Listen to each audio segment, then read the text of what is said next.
Hello and welcome. I'm Lindsay Vastola, and I am thrilled and really privileged to be able to turn it over to Dianne Bailey.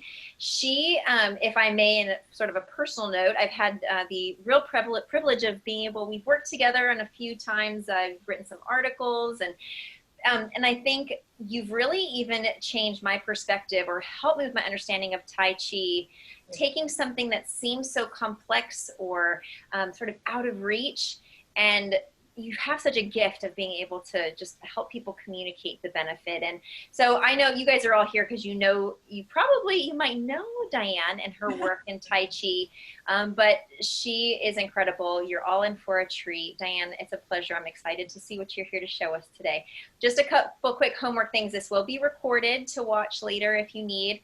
And please keep your videos off for now. And feel free to use the chat, though, for any questions. I'll be facilitating that. And then there will be some Q&A, right, if you're good with that, Dianne, if we have time at the end. Fantastic. All right, I'm going to turn it over to you, Dianne. Thank you. Awesome. Thank you, Lindsay. And thank you for everybody coming to Denver virtually. We're really excited that you're here. I'm going to start with an affirmation. You are a fitness professional, and as a fitness professional, you're creative, right? You design programs all the time for your clients to fit their needs and their goals. You do progressions, you do regressions, just to make sure that your clients can be doing the things, they can function well and continue to do the things they love to do. You come to conferences like this because you are a professional, because you want to improve your skill level. You want to be able to take that back to your clients so that you are doing the best for them. So this is the question is, as fitness professionals, why do we not work at designing a proper cool down? Right? Why is it an afterthought? And I'm guilty of it. I know I am. I'm guilty of it, especially with my own workouts. Sometimes I just get up and, I'm done. I don't have time, whatever it is. But as a professional, we really need to be designing proper cool downs. And today what I want to do is introduce Tai Chi to you as a tool that you can use. It's an exceptional form of exercise. And I want to open your mind to using it in a different way. It doesn't have to be a class. It doesn't have to be an entire session. And you don't have to be a dedicated Tai Chi instructor. I want to break through that mindset too, that, Tai Chi is slow and it's really just for really old, really frail people that can't do anything else, right? Don't be thinking that. You get to experience some Tai Chi today, and I'm going to teach you the principles so that you can be the professional that you are and start being creative in your use of Tai Chi. So as a little bit of background, if you're not familiar with me, I've been in the martial arts for 26 years. I am a 4th degree black belt in Taekwondo. I've done Tai Chi for many, many years. I own a studio here in Denver. We focus on the mature adult. I've been a personal trainer for almost 20 years. So I have a foot in both worlds, which helps you because I do understand what you're doing. I do understand as a personal trainer, and I understand Tai Chi as a martial artist. So I can help you integrate and help you start to use Tai Chi as a tool. So today what we're going to do, we're going to be pretty active. We're going to learn a few moves of Tai Chi first. And then I'm going to have a presentation for you to go over the science of cool downs and the science of Tai Chi. And then we're going to stand up, we're going to learn a little bit more Tai Chi. And then we're going to have a short little elevate your heart rate section, because I want you to be able to experience how it feels to cool down with Tai Chi. So before I even get started moving, remember, Clear your space. Make sure your space is nice and free from any distractions, free from anything that you could trip on. That includes critters, because they're sometimes very curious about what you're doing. So make sure you are safe.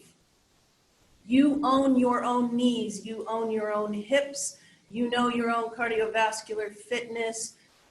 You make the choice to participate. I hope that you do. But if anything is not feeling good, you just back off, and you can ask me how to modify. There are several modifications as well. So I'm going to put this camera down just a little bit so that I can step back. And the first thing that we're going to do is kicks. So I just want you to kick. Don't even think about it. Just kind of kick. That's all you're doing. And don't worry about the height of the kick. I'm not kicking very high right now. But this is kind of what we would do as a capable person, right? You just kind of use that momentum, and it's almost like you're swaying back and forth with the music. Well, in Tai Chi, we don't just sway back and forth. We actually act as if we're suspended from the ceiling, from the crown of our head. And that allows our body to fall naturally into alignment. There are columns in this alignment. One that goes straight down the center of your body, one through each shoulder, through each hip. And those columns help us keep a good, relaxed posture. So as we move, we really want to connect with this idea of where are my columns, where's my posture, and one more thing, we want to connect with where is my weight. This is the principle of substantial and insubstantial in Tai Chi. Substantial being full and insubstantial being empty. So when we do our kicks in Tai Chi, it's not just a momentum, letting our body just kind of fall side to side. We actually have much more of an awareness of where our body is. So as you do your kicks now, I want you to think about, bring your weight over to this side. Now when you bring that weight over, you're not shifting like this, right? You're bringing that weight over onto that outside column. This leg becomes the substantial side. This leg becomes the insubstantial side. Now shift. Let this leg become insubstantial now. And because it's insubstantial, it should be easy to lift, right? Now shift. Bring that weight over to this side. This side becomes insubstantial, and lift. Now do that with your kicks. If you think about keeping those columns intact, and you think about shifting your weight, making sure you stay in a good posture, and understanding where your empty side is and where your full side is. One more kick.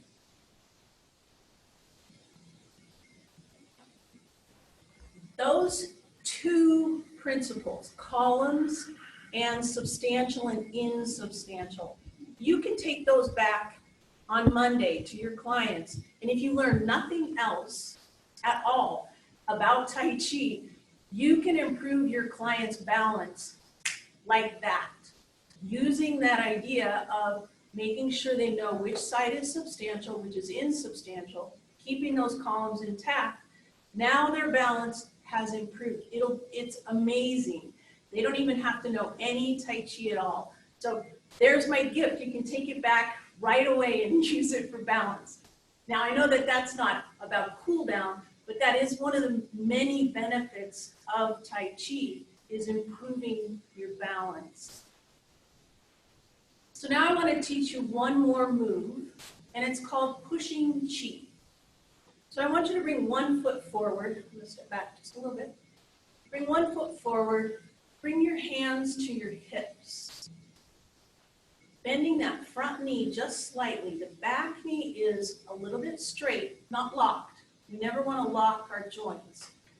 Keep that back knee just a little bit straight, and then rock back, and the back knee bends just a little bit, and the front knee becomes a little bit straighter.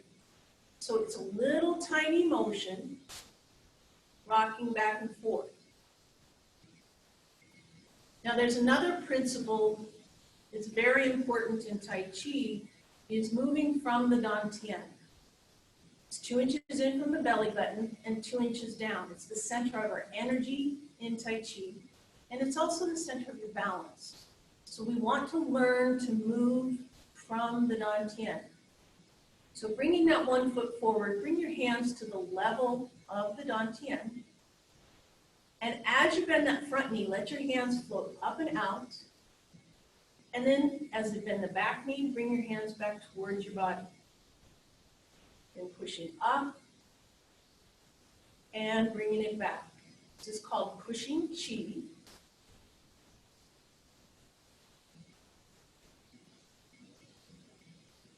And if we're moving from the Dantian, we're keeping our columns intact, keeping those shoulders above the hips, being suspended from the ceiling.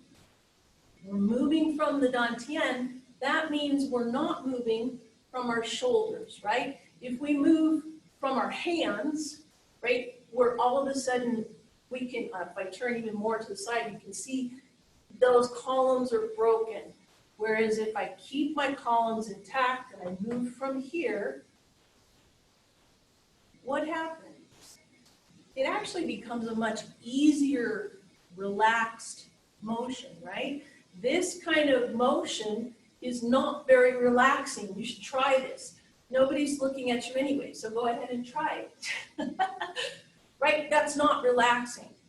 If you move from your Dantian, you keep your columns intact, you're actually allowing the right muscles to be working the way they're supposed to work and holding you up against gravity. So your body can actually relax. So bring the other side forward. Let's do pushing chi on this side. And I want to bring in one more principle, which is breathing. You're going to take a nice deep breath in here, and then as you push forward, you're going to breathe out, then you're breathing in, breathing out, breathing in, and breathing out. Good.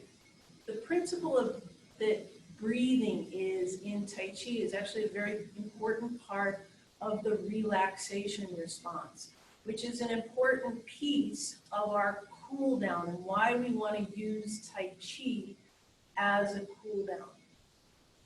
So you've learned some principles already. You've learned about columns being suspended from the ceiling. You've learned about insubstantial and substantial, learning where your weight is. You've learned about moving from the Dantian, and you've learned a little bit about the breathing, just a little bit. So for now, I want you to be able just to relax. If you can, sit down. If you don't want to, that's fine. But we're going to go through a little bit of a presentation that will explain the science behind Tai Chi and the science of cool down and why these two are so perfect together. So let me go ahead and share my screen now.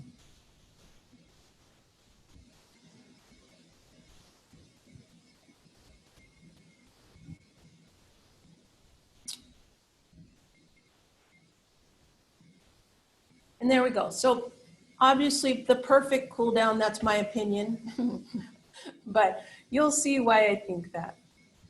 This study was done just a couple years ago, and it was looking at really, do we need a cool down? And they meant an active cool down because they were comparing active versus passive, and passive being you sit in a sauna or you sit in an ice bath or you just don't cool down at all. You just go on with your day. So it was an interesting study because they were really focused on sports performance, which in my studio, I'm not all that concerned with sports performance. So it was an interesting reading this study because they're like, you know, and we're not so sure that cool down is so important because what they found is it does not attenuate DOMS, delayed onset of muscle soreness. It doesn't necessarily prevent injuries. It doesn't improve sports performance the next day. And they also said it doesn't lessen muscle tension and improve flexibility. Now, I have that one asterisk because I'm going to politely disagree with them and you'll see why later on. But what they found that a cool down does do is it does lower blood pressure and blood pH levels. It does help in the removal of byproducts that are created by intense exercise. It does improve cardiorespiratory recovery, bringing that heart rate down, bringing the respiration rate down. This is an important one. It does assist in getting that immune system kicked back in. And it says it possibly lessens muscle damage, which I think goes back to that reducing muscle tension. And we'll look at that a little bit more as well.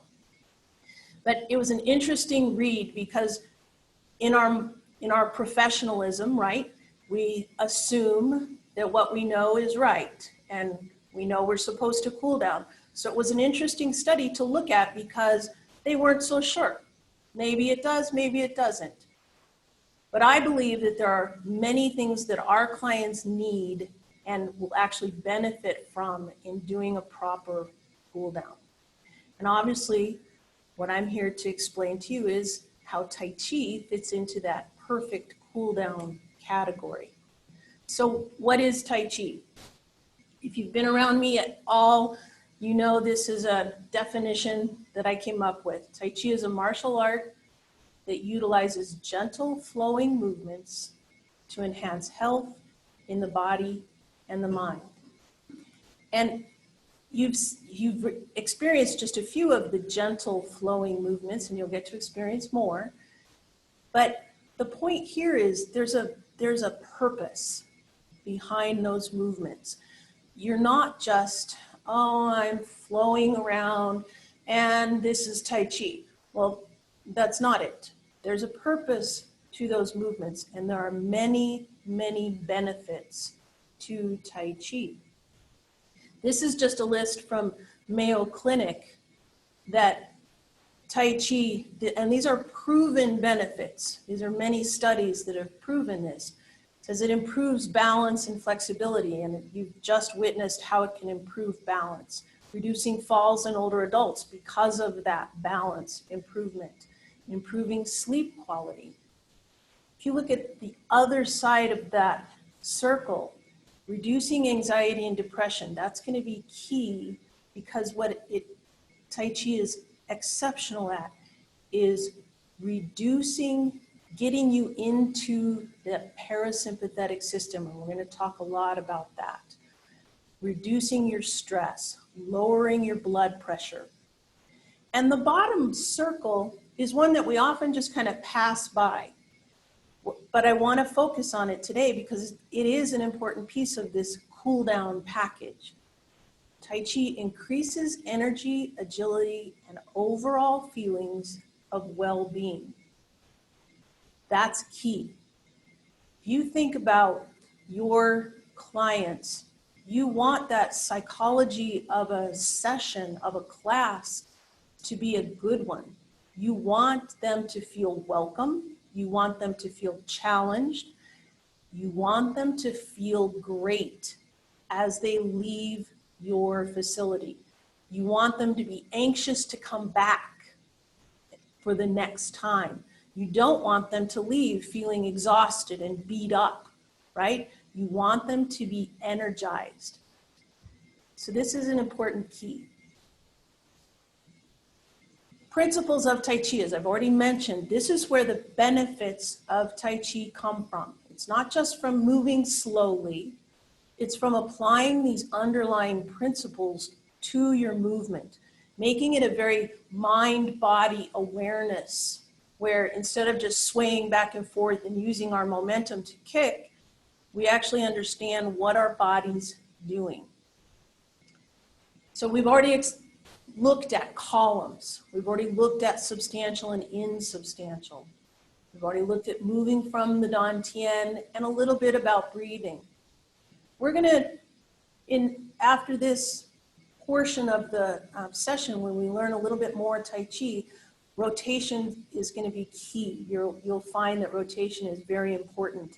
And in the Tai Chi classics, they talk about rotation as massaging the internal organs. And doesn't that just kind of sound lovely? But one of these two that I want to focus in on is understanding being rooted and grounded. And this a little bit later, you'll see, is not only about physically actually being rooted and grounded and feeling the ground, but it's also about understanding the purpose of why you're doing what you're doing. So what's a cool down then? Cool down is a transitional period intended to help the body move from that sympathetic state, that sympathetic heightened activity state, to the normal parasympathetic resting state, right? Exercise is stress. And that's not a bad word. Stress is not a bad word. Our body actually is designed to respond to stress.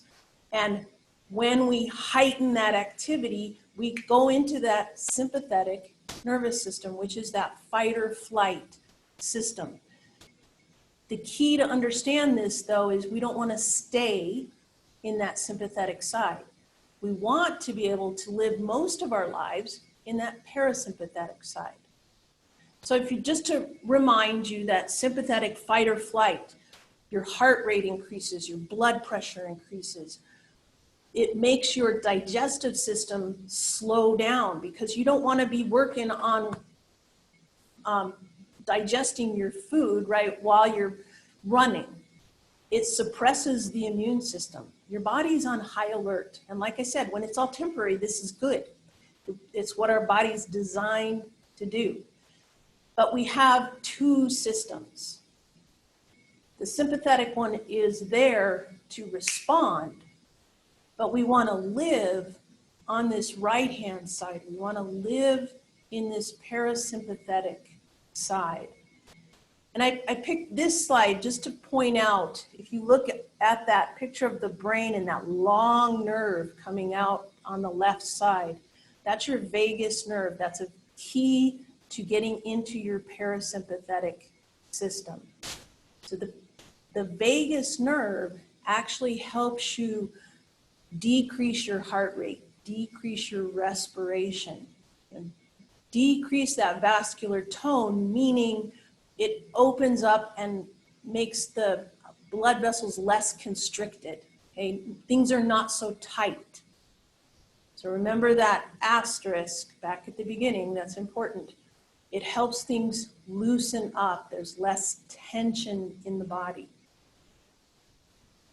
I love this little cartoon. I think it's hilarious because when you think about fight or flight, right, that it was just okay, I'm getting away from that, and then it was relax. And if you look at these steps of what happens getting into your parasympathetic system, stimulated by that vagus nerve, that's what initiates that relaxation response. Your heart rate and your blood pressure return to normal. Respiration slows. Blood flow, which has been out in your extremities, because that's where it's been needed, can come back to those internal organs. So things like digestion and the immune system can start to work again. So we clearly want to be able to move from that sympathetic side and transition into a parasympathetic side. So here's just a few studies that have proven that Tai Chi helps you get into that parasympathetic side. It improves the vagal activity and the balance between the sympathetic and the parasympathetic activity. This one, enhancing Tai Chi, enhances the vagal modulation and tilts the I can never say that word, sympathovagal balance toward decreased sympathetic modulation. This study was interesting. It was specifically on people that had adrenal fatigue, and people with adrenal fatigue, exercise is extremely hard on their bodies. So they were trying Tai Chi to see if it would help them. And what they found was those participants that were doing Tai Chi actually had more stem cells created. And those stem cells were used by the body towards the renewal of those adrenal glands.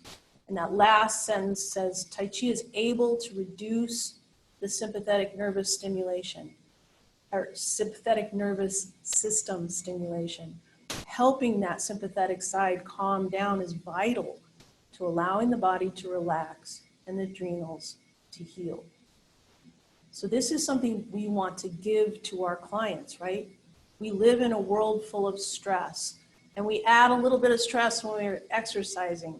We want to be able to bring them to that parasympathetic side so their body can heal. So remember I said I want to come back to being rooted and grounded. In Tai Chi, we talk about lowering our center of gravity. We talk about roots growing deep and wide from our feet. We talk about having our stance nice and wide so that we are more stable.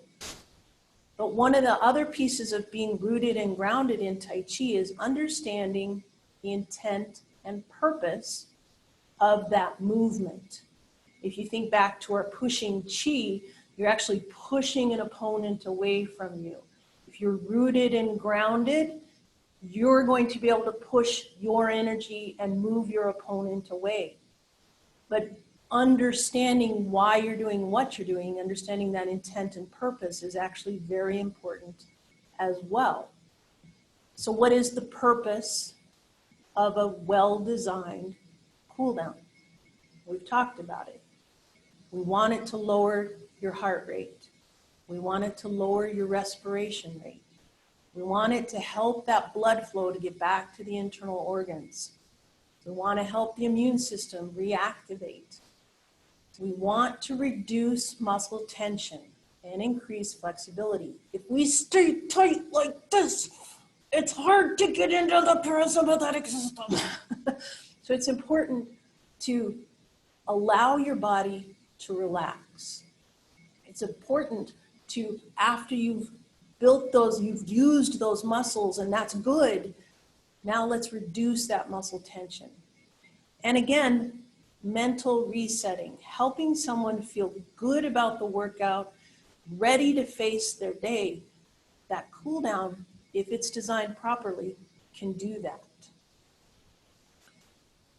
One more study that shows you that Tai Chi does just that as far as people feeling more vigorous. I thought that was a great word, that after doing Tai Chi, they felt less tension, they felt more vigorous. I'm an NSCA person. I thought this was interesting. I know it's a little old, it's 2011, but it talks about the importance of the cool down. A low intensity cool down session should be performed to facilitate a gradual transition from an exercise level to a resting state. A cool down period is essential after a training session and should last approximately 5 to 10 minutes. Remember that, 5 to 10 minutes. It can be characterized as a way to transition the body to a state of relaxation after training. And if done properly, it can optimize the process of recovery. And that's where we want to go.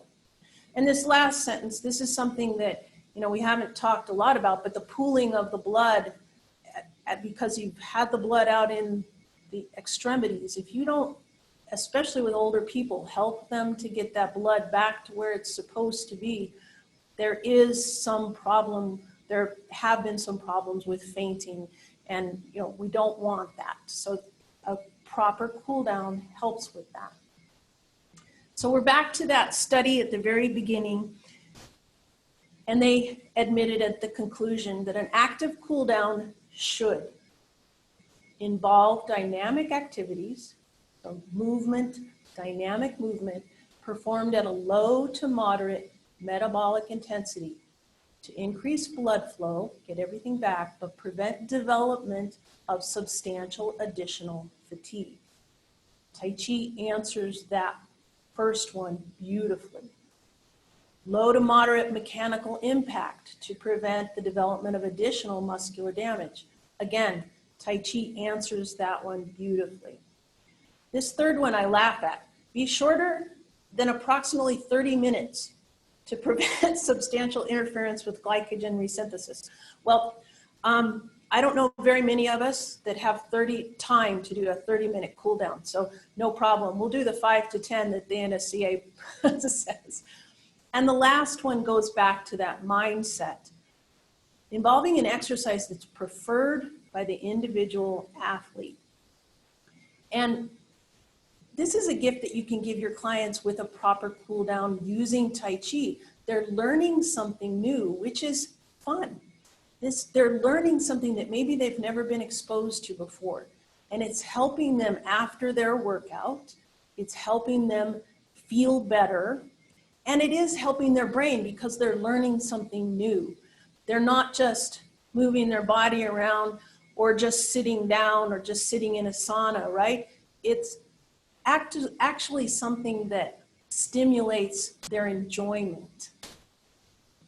So again, we've got the principles equal the benefits.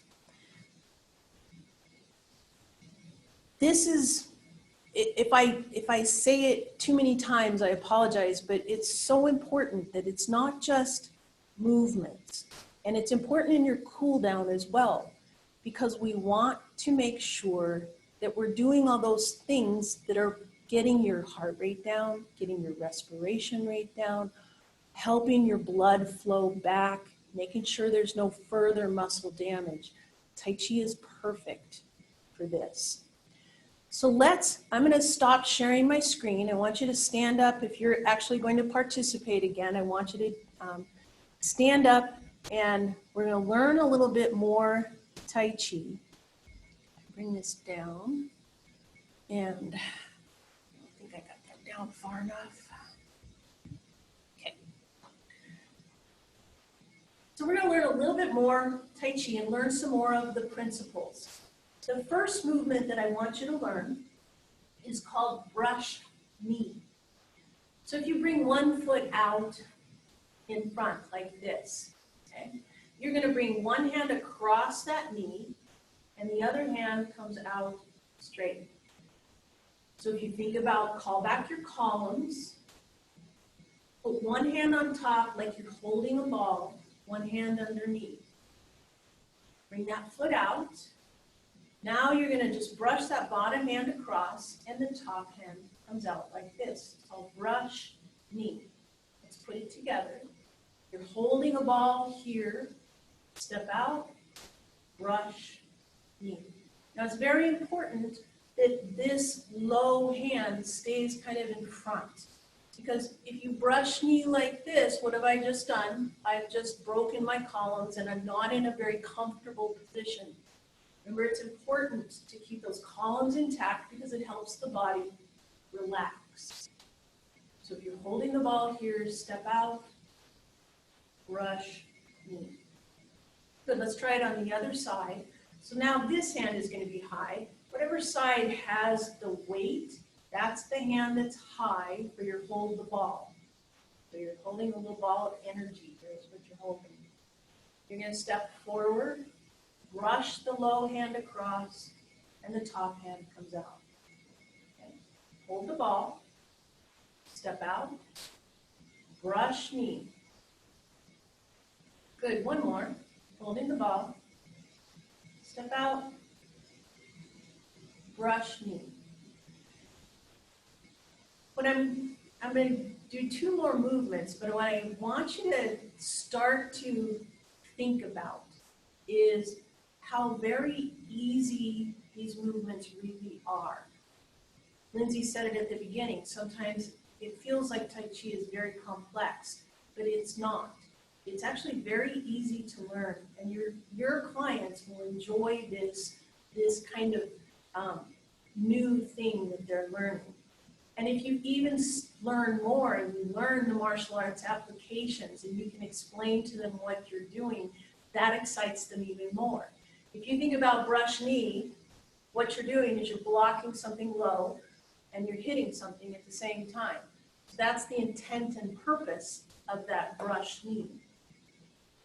There's a movement called repulse the monkey that we normally walk backwards with. But today, all I'm going to have you do is the arm movement. So you have one hand in front, one hand behind. You're not open like this. Don't strain. That hand can be kind of to the side. Then that back hand comes up and over. And you don't actually touch your palms. Then you just switch your hands. So you come up and over. So now you can start to feel that rotation. Right? Remember I said rotation was an important principle. Massaging the internal organs. As you do this repulse the monkey, you should start to feel that rotation. Now one other key, don't lock your knees. I know some of you are. Keep those knees nice and soft. Anytime we lock a joint, you've actually restricted the flow of energy through your body. This is why we have nice, soft hands in Tai Chi. We call them delicate ladies' wrists. And it's neither a male nor a female thing. It has nothing to do with that. But we want that flow of energy to be able to happen. We don't want to lock our wrist. We don't want to lock our knees. So let's do that. Repulse the monkey.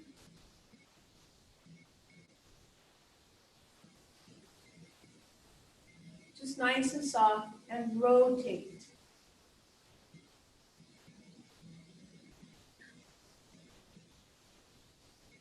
Then I have one more move for you to learn, and that's wave hands like clouds. And it's everybody's favorite move in Tai Chi because it's so gentle and flowing. So you're going to take this hand, which I know I'm facing the camera, so this is probably your right hand. You're going to draw a clockwise circle with that right hand. And I want you to think about moving from the Dantian now, not just from the shoulder. If you're moving just from the shoulder, that's a lot of tension. If you move from the Dantian and let your body make that circle, it actually allows the arm to relax. The hand shouldn't be any higher than just about where your eyes are. Good, now let's take this other hand, we're going to go this direction, do it counterclockwise with your left hand. Still moving from the Dantian, make sure your knees are not locked. Now you get to put it together. And you're going to start with that right hand, and then as it comes down, you follow along with that left hand.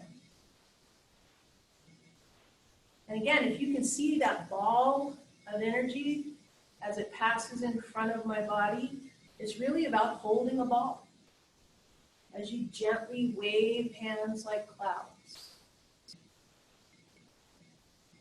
Now this one I am going to ask you to step with. As this hand comes out, you're going to step out with this foot. And then this hand pulls that other leg in. Then you're going to step out and come in. One more. Step out, come in. Now you can go the opposite direction. Your hands don't actually change. This one's pulling this leg out, and this hand is pulling this leg in. One more. So there are your movements for your cool down. You may not think you know enough, but you actually do know quite a bit. So I'm now going to take about 5 minutes, and I want to do a short little elevate your heart rate. And if you want to do the things I'm doing, that's great. You have your own space there. You do what you can. I know that 5 minutes isn't a good workout. I understand that. I know that it's not intense, but I just want you to feel a little bit of that elevation so that we can do the cool down. So again, you know whether you want to or can participate in this. We've even taken away the peer pressure because nobody can see you. So it's absolutely your choice to participate or not. But if you're going to participate, okay, just start jogging with me. Okay, just start jogging. And now just come up and down. And again, if you want to do something different than this, that's totally fine. I'm just doing some things just for fun, right? Few squats here. Good, now I'm gonna step out, just a few lunges. And now I'm gonna do a few kicks because I'm a martial artist, right? So kick with me if you can. Oh, that makes my foot look really big. And good, now we're gonna punch, right? Just punch. You're just jabbing, crossing down. Let's do some uppercuts. Uppercuts. Good. Okay. Now you can go jab, cross, kick, jab, cross, kick, right? There you go. Good. Don't feel any pressure to kick high. It just feels good to me. And do it on the other side because we can.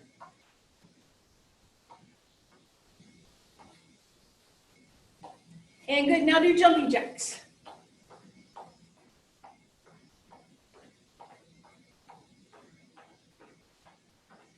And good, now go back to those squats. And if you can, do a squat jump.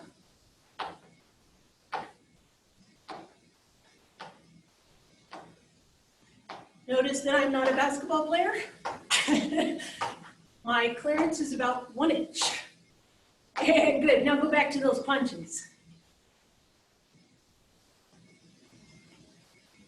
And uppercuts. And turn it around. And then go back to your uppercuts. And now go back to squats.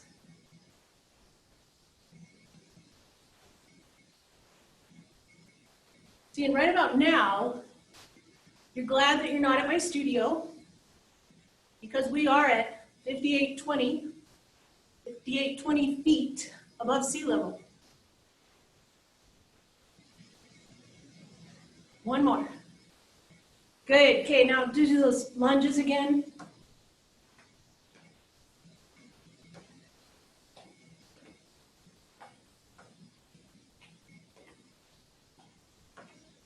And now do some lunge jumps.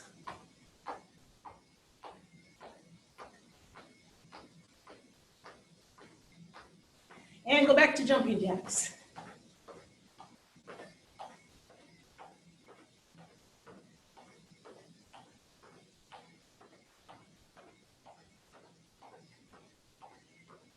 And one more time with punches.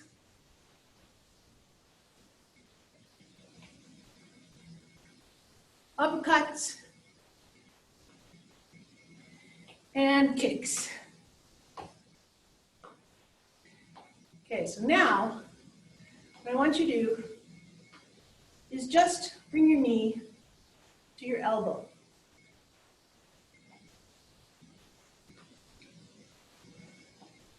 This movement's called pheasant stance. And now just do some kicks. And right now, you're just allowing your students to kick. Now I want you to talk about that weight shift. Bring it over to the column and bring your knee up. It should be easy as you keep those columns intact.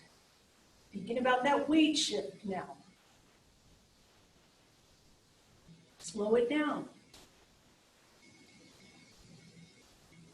Now kicks.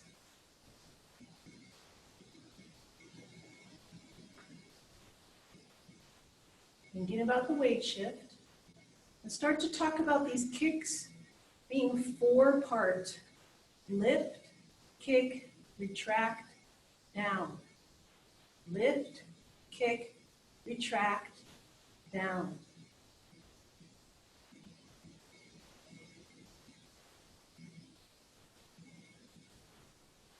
One more.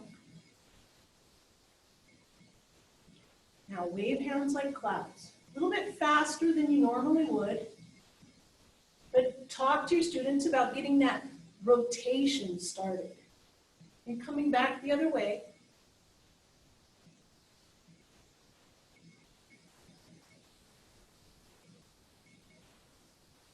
Now kicks, even slower.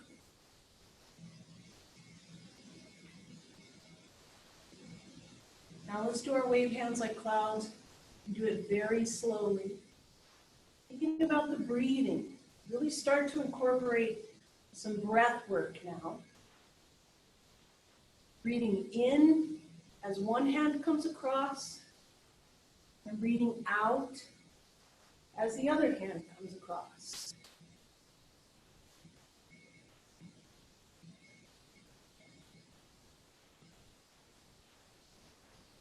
Good, let's do those kicks again. Remember, lift, kick, retract, down. Lift, kick, retract, and down. Now we're going to do our brush knee. Take a nice deep breath in here, step out. Brush knee. Feel that stretch right through here. And now pushing chi. Take a nice deep breath in. You can lift that toe and breathe out. Now bring the weight back, shift, and brush knee on the other side. You can lift that toe when you're doing your pushing chi here, that's fine. But now you really want to start to think about the breathing. Taking a nice deep breath in, breathe out, and breathing in, and breathing out. Shifting that weight. Breathe out as you push away from your body. Breathing in as you come towards your body. And breathing out. Okay, now let's just do pushing chi. Really focus on the breathing. Breathing in and breathing out. Breathing in and breathing out. Turn on the other side.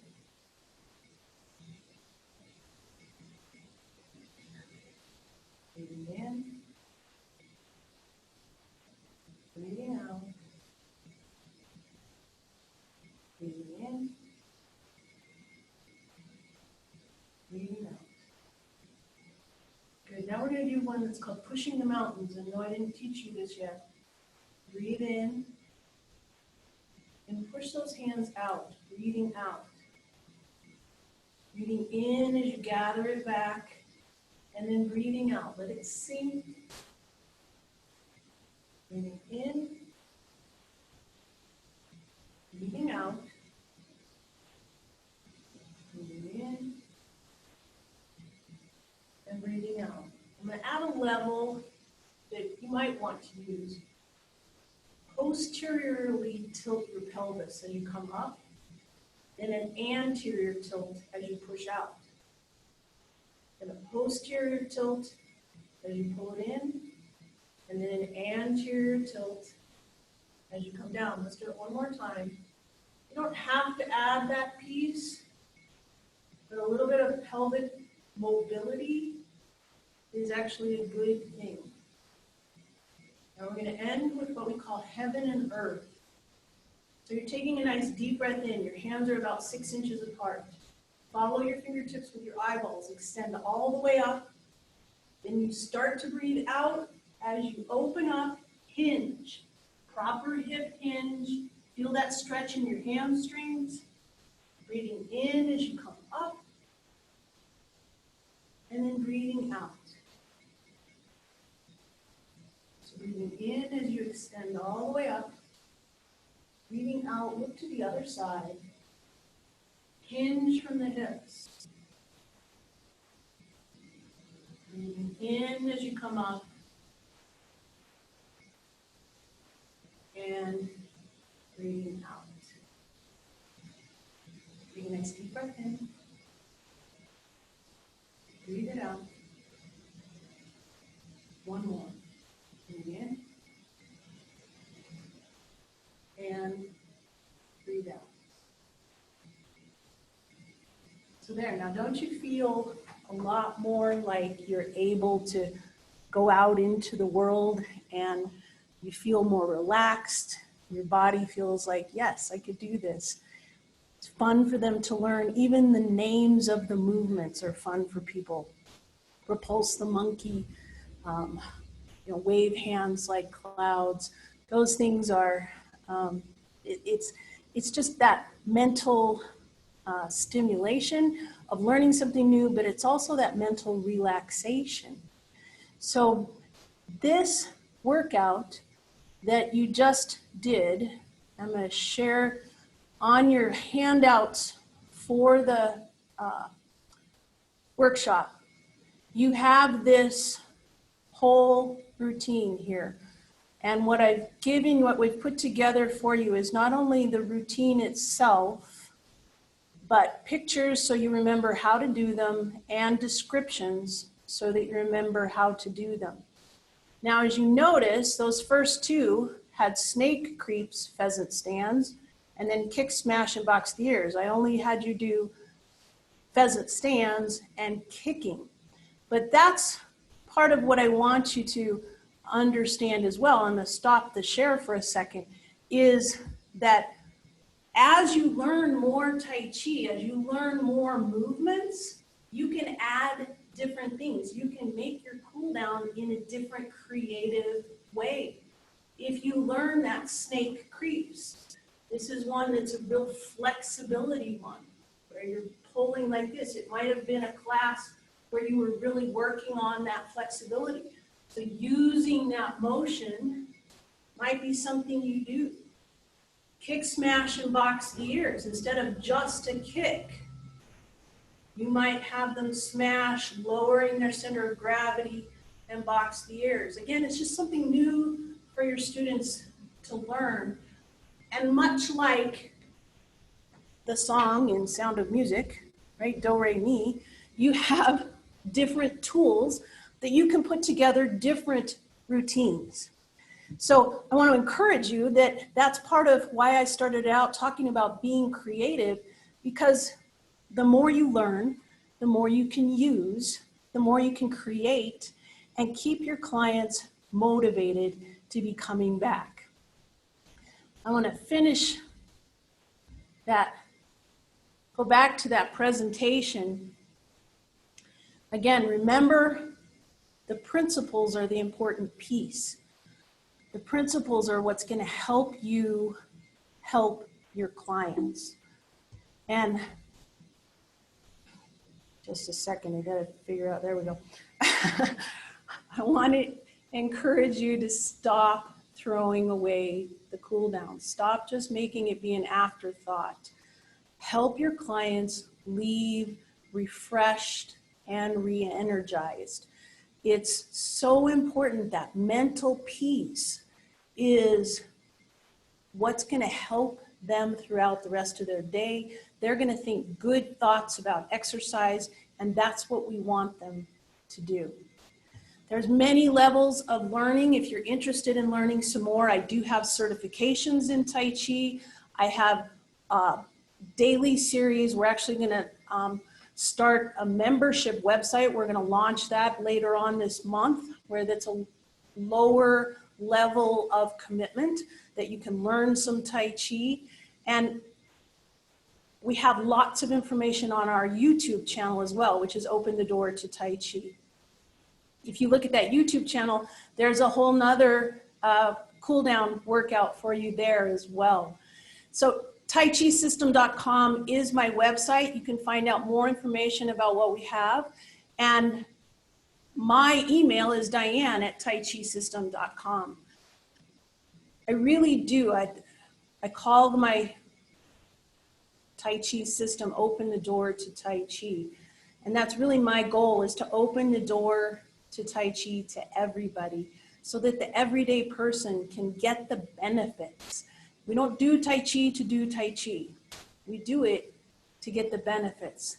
And we as professionals can learn to use it in a creative way so that we're helping our clients in many, many ways, even much more than just learning Tai Chi.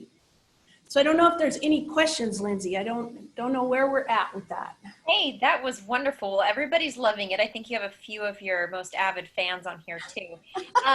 Real quick, just like a homework thing, the PDF that you scrolled through with the Cooldown, is that, I know there's a handout. I don't think that's the one available online or uploaded. It should have been. We'll talk to Celia if it's not there. I didn't go over there and double check, but I think it might be another one. Okay, it should be that one, and we'll make sure that everybody can have access to that PDF. PowerPoint is there. Okay. PowerPoint's great, but I really wanted people, I want both of those up there. So I'll just ask Celia to make sure that that's there. Okay, good. Thank you for checking. Yeah, absolutely. You know, if anybody has any questions, post them here. There's been just a lot of positive feedback. I would, you know, we do have a few minutes before I think we wrap up the conference already. Yeah, I know.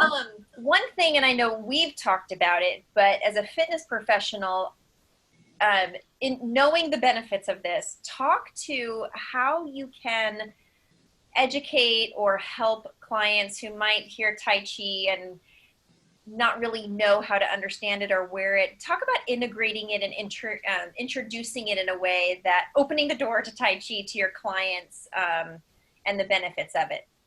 You know, there are many different ways, and you can go the traditional, well, I'm not really that traditional, but you can go the route of becoming an instructor and starting classes. If you have the ability to do classes in your gym or in your studio, there are so many people looking for a Tai Chi class. Their doctors are recommending it. Their physical therapists are recommending it. So that's something that you can do, is start a class. And part of the certification is I teach you how to teach. And I give you class plans, so you don't have to worry about figuring that out. Another part of that is what we do here in the conditioning classroom, my studio here in Denver, is we'll use Tai Chi in our one-on-one sessions just to help with balance. We'll talk about the columns, we'll talk about the substantial and insubstantial. We'll use the Cooldown in our small group classes, and that sparks interest too. It allows people to have kind of a taste without maybe jumping all the way into a class. You also have the option of, you know, directing your clients if they want to learn a little bit of Tai Chi in their home before they go do something, you know, go to the YouTube channel and just take a look at those videos. Those are doable at home. Yeah, the timing right now, it's so much more familiar. And like you said, doctors and, you know, it's just more familiar now. So it's not quite the gap that maybe everybody was trying to jump even a couple years ago. Right. Real quick, the YouTube channel again? Is Open the Door to Tai Chi. Open the Door to Tai Chi. Maureen wants to know if there's any special breathing patterns during movements. The breathing, and Maureen, that's a really, there are levels of learning in Tai Chi, and the first level is what we call regulating the body. And regulating the body is just learning the movements, figuring out where do I put my hands, where do I put my feet, how am I supposed to move, which move comes next, et cetera, et cetera. The next level of learning is layering on the breathing. So while it's a very important underlying principle, and yes, there are definite breathing patterns in Tai Chi, it's not something that you can just jump into right away. I like to teach it with pushing chi, like I taught it with you with that very first pushing chi, breathing in as you come towards your body, breathing out as you push away, because that's easy. But the human brain can only handle so much learning at once. And if you start asking somebody to step here, put one hand here, put one hand here, and breathe, they just go, what? And we're all going to breathe at some point, you know. We overthink think it as trainers, thinking it has to be timed. Right. I think that's a great visual, is it's sort of layered learning, and let's not It is. worry, don't focus on the breathing until the movement patterns are there. Did you want to add something to that? I did, just real quick, I'm sorry. When you're talking about layering learning, that's something that's so beautiful about Tai Chi and our older population as well, is this is something they can do for the rest of their life. It's gentle on their body, but it's also lots to learn. And you can layer that learning a little bit at a time. And so I have people that have been in my Tai Chi classes for over 10 years, and they still say to me, I'm still learning, I'm still enjoying. So that's something that's an encouraging thing. It shouldn't be overwhelming. It should be encouraging that you learn as you go, and you just get a little better every single day. That's great. Melissa wants to know, are your Tai Chi certifications different from the FAI Tai Chi certification? No, that is the same one. There you go. FAI they are my partner with Open the Door. So yes, that is my Open the Door to Tai Chi is partnered with FAI, and I did that on purpose because as I was developing the Tai Chi certification, I knew that I needed a partner to help me get the word out. And Dan and Cody impressed me so much with their integrity and their real dedication to helping people. And it fit just hand in glove. They were looking for a Tai Chi, and I was looking for somebody like them. And they're great partners. They really are. There's such an alignment there. Miani's asking about, will the information be available after the summit? I believe so. I think the recordings and the PDFs you'll be able, I'm sure there'll be a follow-up email where you'll be able to access all of that. I would love, unless there's any other questions in the chat, talk a little bit either from maybe a case study standpoint, or you've had so many trainers go through and become certified. How are they integrating it in their businesses? So is this just something that they're doing as part of their cool downs, like you said, sort of teasing it, and then maybe adding on separate classes or sessions? How are you seeing trainers sort of, okay, they get the certification, and then what? How do they introduce it? Well, and that's so fun too, because we have over 350 instructors all over the world of doing Open the Door to Tai Chi, and we're all doing it in what's best for our community. Okay, there's not a standard, you have to do it this way. You have the opportunity to do what's best for your community. And part of being in the certification is being part of a Facebook, it's a private Facebook group of instructors, and we encourage each other all the time. We're always exchanging ideas of, what are you doing here? How are you doing this? Just the other day, Jackie Bachmeyer's trainer Lynn, who's teaching her Tai Chi classes there at Jackie's Evolution Fitness and Wellness in Houston, she was saying, I can't, I'm trying to do beginning classes, and I'm trying to do intermediate classes, but sometimes my beginners show up in my intermediate class and they're not ready for it. So we, as a group of instructors, were helping her figure out how to integrate the beginners into classes. And one of my other instructors, Christina Bouchard, who's in Maine, she teaches at a facility that's more, it's an open gym, but it's a more private open gym. It's not a big box kind of thing. And she had an excellent idea of integrating her beginning classes that roll right into her intermediate classes, that roll right into her advanced classes. So there are many different ways. Most people that choose the certification are interested in starting classes. That's really, they're interested in doing some kind of class, either at their YMCA where they do personal training, or at their gym where they do personal training. Peggy in Alabama, she does classes in different places. So you're really free to do lots of different ideas. I feel like it's such a great form of exercise that, yes, Do a class. Yes, use it in your personal training sessions. Yes, use it as a cool down. Be as creative as possible. Don't put yourself in a box. Don't put Tai Chi in a box and put it on a shelf. You know, if you're going to learn it, then start to integrate it in with everything you're doing. That's great. Yeah. Jeff mentioned, Jeff and I think Ricky said they have small individual, or they have individual classes. Um, so there's a question here. How long does it take to get certified? Is it like yoga? How long does it take? Um, well, that really depends on you. Or maybe speak curriculum, or what is the certification sort of? Yeah, the certification is all online, and with an option to add Skype or Zoom sessions with me so that I can see you and I can help you correct. Um, the first part of the certification teaches you the individual movements to the form. The next part teaches you the flow. I teach the Yang style 24 short form, so it teaches you that flow. And then the third part teaches you really in depth those underlying principles and how to teach them.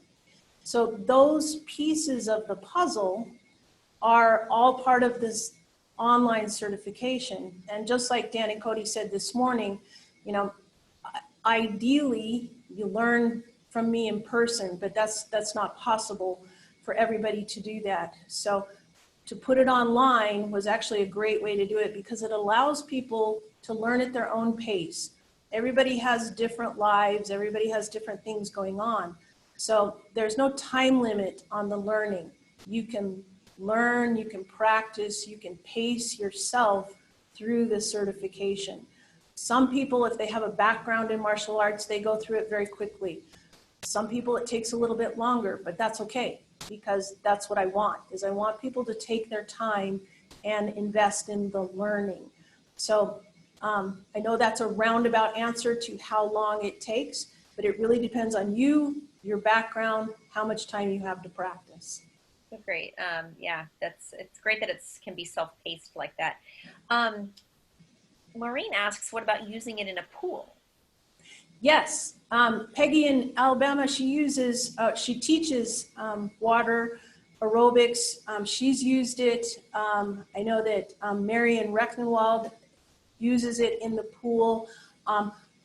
I am not the person to really tell you that because, and my husband will laugh, I don't like water. So that's why you live in the mountains. Right? You're not going to find me in a pool.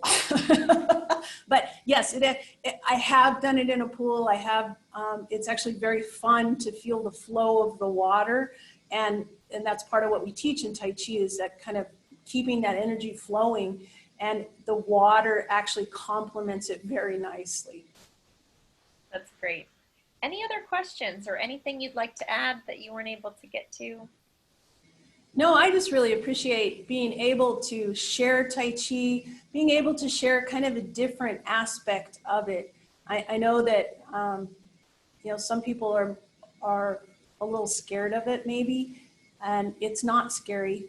Look at how much you learned how to do a cool down here in less than an hour. You can teach that to your clients very easily. So don't think that it's too hard for your clients. Don't think that it's too hard for you. It's easy to learn, and it is so beneficial to your body. I've said this before, but I know that Tai Chi has really helped me throughout my aging process to maintain my ability to do the really hard forms of exercise that I like to do, because it gives me a balance. It's the soft form of exercise so that I can continue to do the hard form of exercise. And that helps balance out my body. I would encourage you to try that. Don't just do intense exercise all the time. Try to let your body relax, and your body will actually appreciate it. It's actually a good segue. Sherry asked, and everybody, there's a few that said, it's definitely not as scary now. It's very good.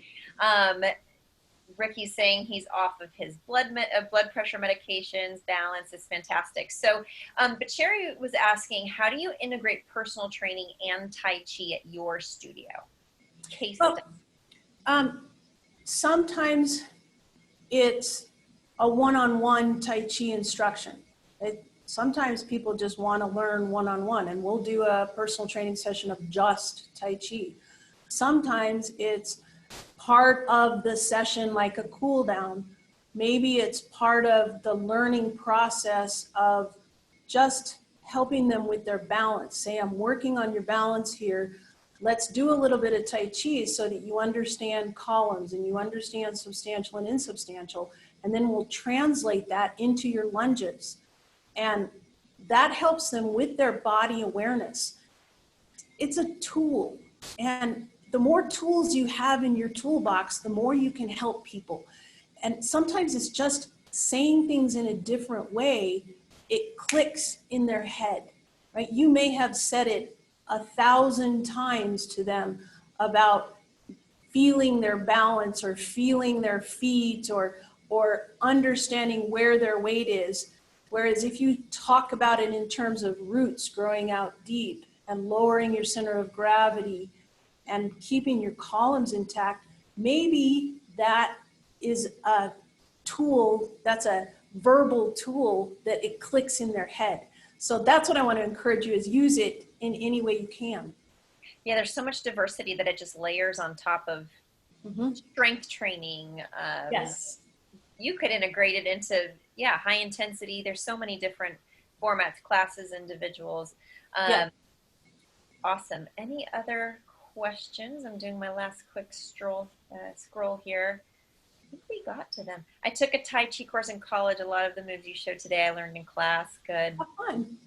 That's awesome.